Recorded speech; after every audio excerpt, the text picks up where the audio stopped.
Assalamualaikum warahmatullahi wabarakatuh.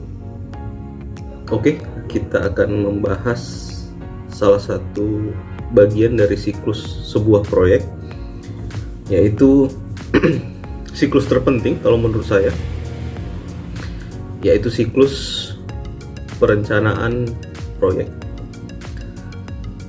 Lebih tepatnya ya, bidang yang akan kita bahas lebih dalam untuk pertemuan kali ini adalah financial project plan.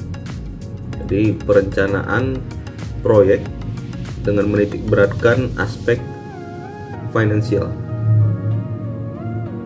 Oke, mari kita perhatikan materi-materinya.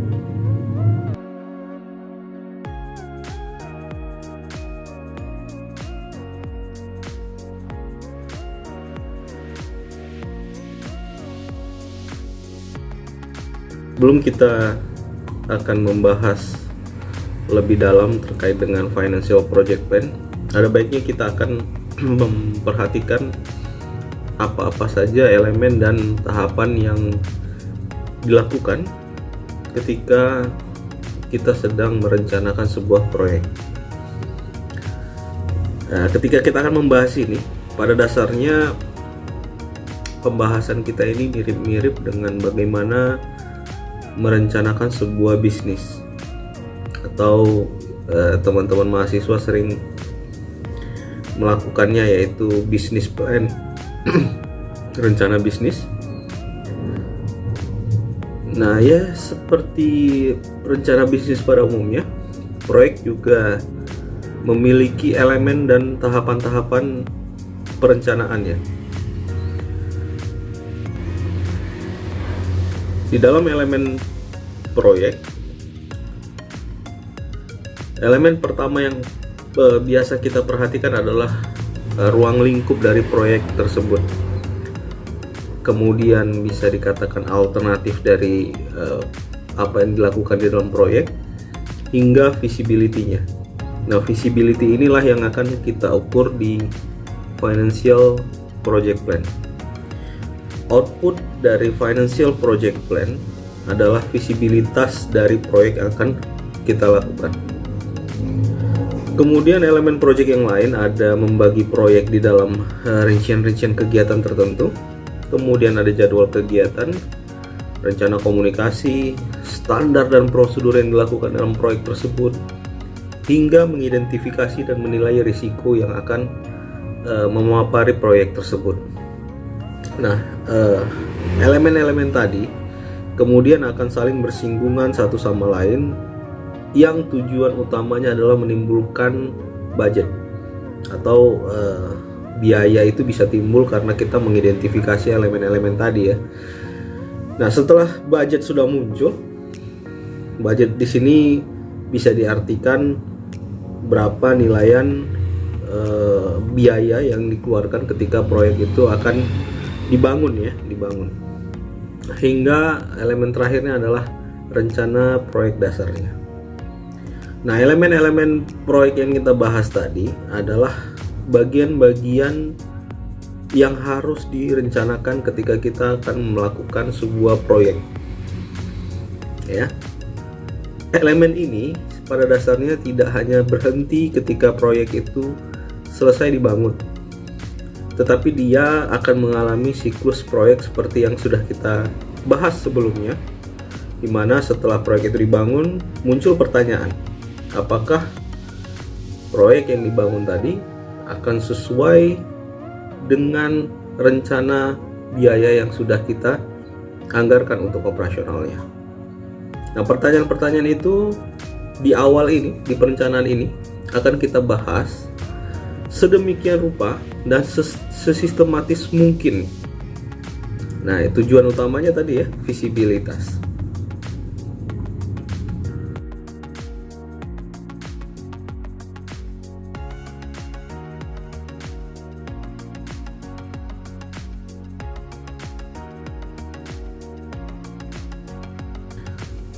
Nah, setelah kita sudah familiar dengan elemen-elemen apa saja lah dalam sebuah proyek, maka kita mulai akan memperhatikan langkah-langkah yang harus kita lakukan ketika merencanakan sebuah proyek.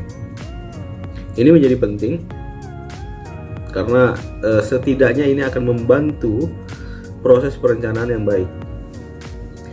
Yang pertama kita lakukan adalah menentukan sasaran dan lingkup dari proyek. Nah, sasaran dan lingkup dari proyek ini menjadi urgensi yang penting ketika kita mendapatkan salah satu kata-kata tujuan, yaitu efektif. Kita hanya bisa dapat dikatakan efektif jika tujuan dan sasaran kegiatan kita itu dapat terpenuhi. Hal itulah yang menjadi ukuran ya, keberhasilan dari sebuah proyek. Nah, ruang lingkup proyek juga berpengaruh terhadap sasaran tadi. Semakin besar ruang lingkup yang mempengaruhi sebuah proyek, maka dipastikan biaya yang akan menerpa proyek tersebut semakin besar dan menyebabkan ya perencanaan proyeknya menjadi lebih detail dan harus lebih matang. Tahapan keduanya adalah menentukan life cycle-nya. Dalam proses perencanaan ini, kita sudah menentukan nanti kapan proyek tersebut dikatakan sudah selesai direncanakan. Kemudian kapan batasannya dia harus dibangun. Nah, setelah dibangun, kapan dia saatnya dikatakan operasional, hingga evaluasi proyek dan kemudian rencana proyek berikutnya. Nah, teman-teman boleh memahami bahwa operasional dari sebuah proyek itu tidak mesti menunggu proyek itu selesai atau bisa dikatakan rampung 100%. Kadang-kala kita dalam situasi atau situasi tertentu kita bisa melakukan operasional even proyeknya masih ya 60 atau 70%. Itu menjadi lumrah karena memang sudah direncanakan di awal kapan kita bisa melakukan operasional terhadap proyek yang akan kita bangun. Dan ini menjadi penting untuk mengetahui setidaknya adakah proses-proses atau kegiatan-kegiatan yang tidak tercover dari perencanaan kita. Karena masuk nanti ada item identifikasi risiko ya, di elemen proyek tadi sudah disebutkan. Ada identifikasi risiko. Nah, risiko kalau kita rujuk dari terminologinya harus berdasarkan informasi atau data. Nah, ini menjadi sedikit sulit ketika kita tidak memiliki data yang real dari benchmarking kita. Makanya kita perlu merasakan sendiri untuk menjustifikasi data yang apa yang selanjutnya kita akan kerjakan. Kemudian langkah berikutnya dalam perencanaan proyek adalah membuat struktur organisasi. Kemudian memilih tim, dan berikutnya adalah WBS atau Work Breakdown Structure. Ya, di dalam proses manajemen proyek, struktur organisasi itu menjadi kebutuhan. Karena kalau strukturnya tidak jelas, maka pemindahan beban pekerjaan itu menjadi tidak balance. Ya, ketidakbalancean dari pemindahan pekerjaan tadi atau work balance-nya tidak bagus, maka bisa dipastikan proyek akan mengalami kesulitan dalam proses pembangunannya. Nah, di dalam struktur, kemudian pemilihan tim dan work breakdown structure tadi, pada saat yang sama kita sudah mulai melakukan identifikasi dan memastikan risiko-risiko yang akan mempengaruhi proyek kita. Nah, disinilah memang letak konfigurasi yang sedikit unik dari manajemen proyek. Nah, tidak hanya ilmu matematis, tetapi ilmu manajemen pun dikelola dengan sedemikian rupa di manajemen proyek. Kemudian kita masuk langkah berikutnya, yaitu mengidentifikasi tugas dan aktivitas serta ketergantungan antara tugas dan aktivitas tadi. Nah, di dalam perencanaan ini kita mengetahui persis nanti ada dua model pekerjaan. Model pertama adalah model pada saat pembangunan proyek. Model berikutnya adalah pada saat proyek tersebut dioperasionalkan. Nah, kedua bagian ini sedikit berbeda perlakuannya. Oleh karena itu perlu diidentifikasi. Nah, ini berhubungan dengan langkah berikutnya, yaitu estimasi dan menentukan sumber daya yang akan kita kelola selama proyek. Ketika kita berhubungan dengan estimasi dan pengelolaan sumber daya, maka pada dasarnya ya, secara tidak langsung kita sudah melakukan peregistrasian atau pendataan terkait dengan biaya-biaya atau financial detail terhadap proyek.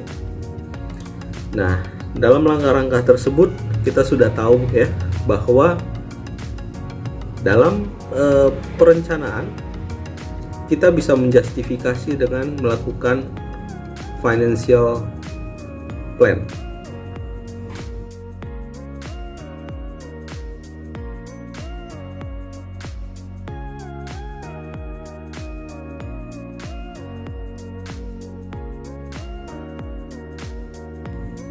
Oke, what we do ketika kita melakukan financial project plan?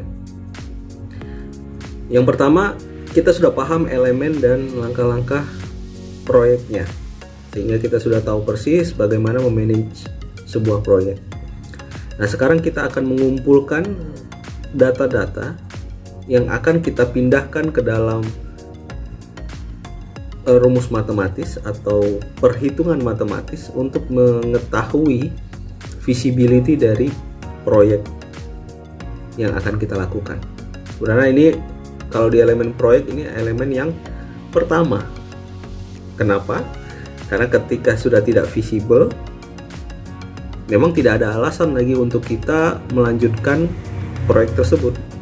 Langkah pertama yang teman-teman bisa lakukan ketika melakukan financial project plan adalah dengan membreakdown semua biaya yang mungkin mempengaruhi proyek.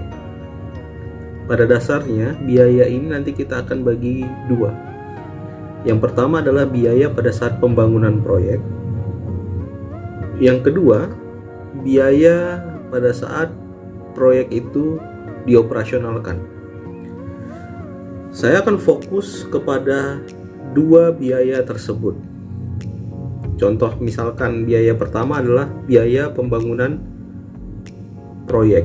Nah, biaya pembangunan proyek ini termasuk biaya pembelian tanah, biaya pembangunan infrastrukturnya, dan biaya-biaya lain hingga proyek tersebut bisa dioperasionalkan. Di situ adalah titik di mana atau batas di mana biaya tersebut berhenti. Dan biaya-biaya ini biasa kita sebut juga dengan modal investasi. Nah, biaya yang kedua adalah biaya pada saat proyek tersebut beroperasional. Nah, di dalam financial project plan kita sudah mengidentifikasi biaya-biaya apa saja yang muncul ketika proyek tersebut dioperasionalkan. Mulai dari biaya tenaga kerja, maintenance, biaya bahan baku, biaya penunjang, dan seluruh biaya yang keterkaitannya dalam proses menghasilkan produk ataupun jasa di mana proyek tersebut beroperasional.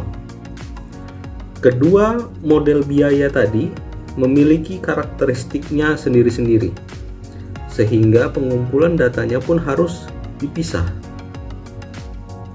Gampangnya, ketika biaya pada saat pembangunan atau biasa kita sebut dengan biaya investasi tadi, itu biasa disebut juga dengan proses kapitalisasi, yang artinya memang diukur hingga akhir proyek itu selesai dibangun. Nah, kedepannya juga biaya ini juga memberikan dampak terhadap biaya operasional, di mana biasanya muncul biaya depresiasi. Nah, biaya depresiasi ini sebenarnya merujuk kepada kapitalisasi proses dari biaya yang pertama tadi sebenarnya. Hanya saja di dalam model perhitungan yang akan kita lakukan, secara tidak langsung dia juga akan membebani proses produksi atau proses proyek tersebut menghasilkan return terhadap investornya. Nah, dua biaya inilah yang akan kita bahas dan kita akan hitung selama perkuliahan pada pertemuan ini. Harapan saya, teman-teman bisa membedakan antara dua model biaya ini, karena nanti ketika kita mengevaluasi sebuah proyek, maka kita akan mengevaluasi dua model tadi, yaitu yang kita evaluasi pertama adalah apakah biaya-biaya yang kita rencanakan pada saat membangun sebuah proyek sesuai dengan aktual yang terjadi. Itu yang pertama. Yang kedua, apakah perencanaan biaya sehingga perencanaan pendapatan atas proyek yang sudah beroperasional sesuai dengan rencana pendapatan yang sebelumnya kita lakukan di financial project plan. Maka financial project plan atau perencanaan keuangan dalam bentuk financial statement itu menjadi kebutuhan yang penting dalam proyek. Bahkan di perusahaan-perusahaan besar ini merupakan kriteria utama untuk investor bisa memberikan bantuan agar proyek tersebut bisa berjalan dengan baik. Oke, saya kira itu saja perkenalan terhadap apa yang akan kita lakukan di pertemuan nanti. Teman-teman sebaiknya perhatikan benar apa itu biaya pada masa pembangunan proyek dan apa saja biaya yang muncul pada masa operasional proyek. Terima kasih atas perhatiannya. Wabillahi taufiq wal hidayah. Assalamualaikum warahmatullahi wabarakatuh.